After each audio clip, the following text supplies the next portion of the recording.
राधे राधे दोस्तों। जैसा कि आप सभी को पता है मुझे लीवर सिरोसिस है, तो मैं आज आपको बताने वाली हूँ कि मेरी दिनचर्या मैं कैसे चलाती हूँ, कैसे उसकी शुरुआत करती हूँ और पूरे दिन में मैं क्या क्या किस तरीके से कैसे मैनेज करती हूँ। मेरी दिनचर्या के कुछ नियम हैं। ब्रह्म मुहूर्त में उठना होता है, ठीक है, क्योंकि जिनको भी लीवर सिरोसिस या लीवर से रिलेटेड कोई प्रॉब्लम होती है उनको अपनी बॉडी में ज़्यादा वार्म अप नहीं करना चाहिए। उसके बाद मैं योग अभ्यास करती हूँ। योग अभ्यास में सबसे मेन होता है मेडिटेशन। जितनी ज़्यादा से ज़्यादा आप करते हैं तो उतना ही आप योग साधना के लिए बैठ सकते हैं, ठीक है। आप अपनी सक्सेस की तरफ पहुँचते जाते हैं, ये कह सकती हूँ। पद्मासन में हर कोई नहीं बैठ सकता। अब मैं बैठने लगी हूँ, मैं भी नहीं बैठ पाती थी, बहुत मुश्किल होती थी मुझे कि 10 मिनट भी गुजारना या 5 मिनट गुजारना, लेकिन अब ऐसा होता है कि मैं 1-1 घंटा 2-2 घंटा आराम से बैठ जाती हूँ। तो पहले मेडिटेशन करना, उसके बाद मैं स्ट्रेचिंग करती हूँ। स्ट्रेचिंग के बाद मैं कपालभाति अनुलोम विलोम करती हूँ। कपालभाति और अनुलोम विलोम ये लीवर सिरोसिस के ही नहीं, किडनी या किसी भी बीमारी से रिलेटेड या कोई भी आपको प्रॉब्लम है, डायबिटीज़ या कोलेस्ट्रॉल, सभी के लिए सबसे ज़्यादा मेन होता है कपालभाति। कपालभाति से हमारा वेन सिस्टम में जो हमारा ब्लड है वो ठीक से सर्कुलेशन बना लेता है, ठीक है।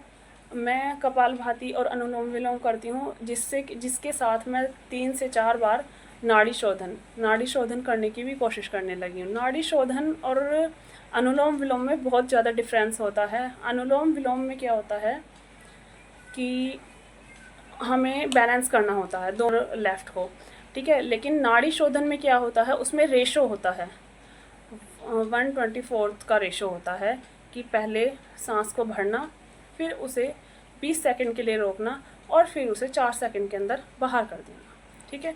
नाड़ी शोधन थोड़ा सा टफ़ होता है, लेकिन मैंने उसे भी करने की कोशिश की है और मुझे अच्छा लगता है। जब उसे मैं करती हूँ तो मैं फ़ील कर पाती हूँ कि हाँ, मैं इतना अपना मैनेज कर पा रही हूँ योग में।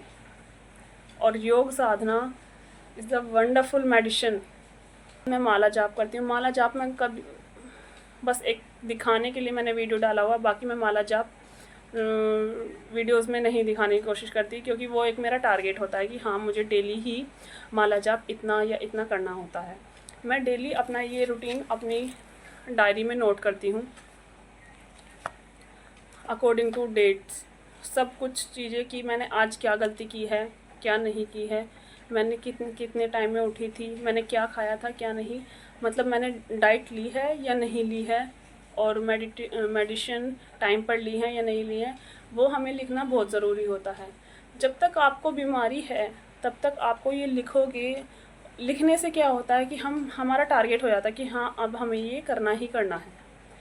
उसके बाद में हेल्दी डाइट, अपनी सेल्फ केयर, अपना फेस, अपनी बॉडी, क्योंकि मुझे ब्लैक स्पॉट्स थे जो कि मैं अब कोई केमिकल यूज़ नहीं करती, वो भी मैं एक चीज़ खुद ही बनाती हूँ, घर की है, सभी के घर में मिल सकती है। अगर आपको पता करना है कि मैं क्या चीज़ें कैसे यूज़ करती हूँ तो आप मुझे कमेंट में लिख सकते हैं।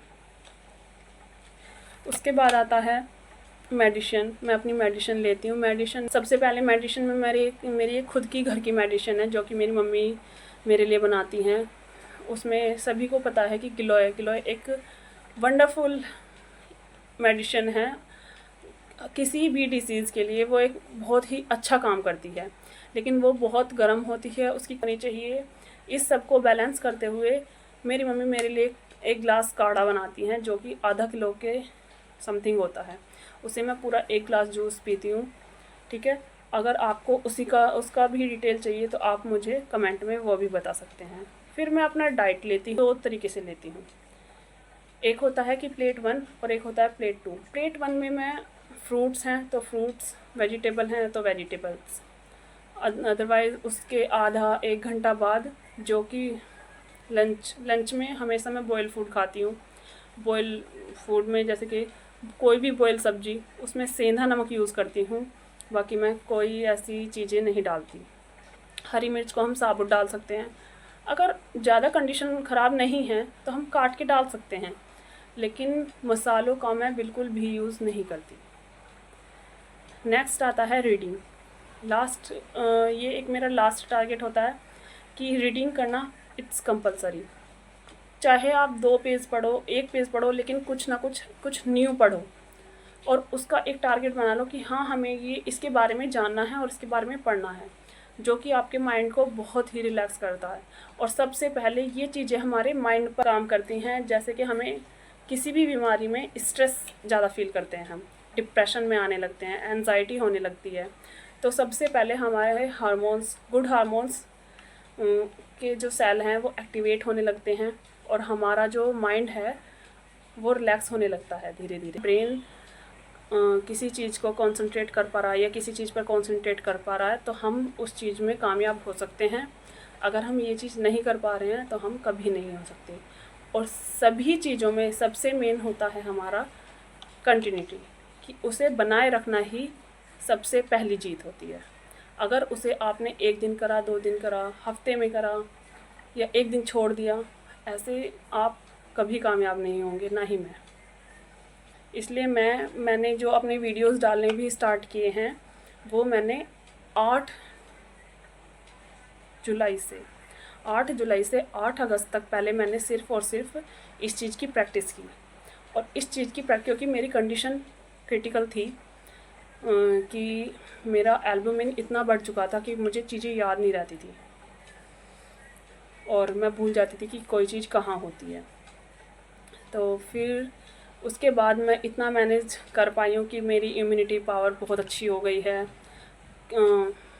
मुझे खुद भी फ़ील होता है कि मेरी स्किन, सभी, मेरा वेट कम हो रहा है, उससे मुझे कोई प्रॉब्लम नहीं लगती, क्योंकि मेरी इम्यूनिटी पावर बहुत स्ट्रॉन्ग बनी रहती है। और वेट भी, जब हमारी डिसीज़ धीरे धीरे ख़त्म हो जाएगी तो वेट भी मैं गेन कर पाऊँगी और आगे के लिए मैं हमेशा रेडी रहूँगी। ये मेरा खुद से वादा है। So thanks for watching and subscribe me.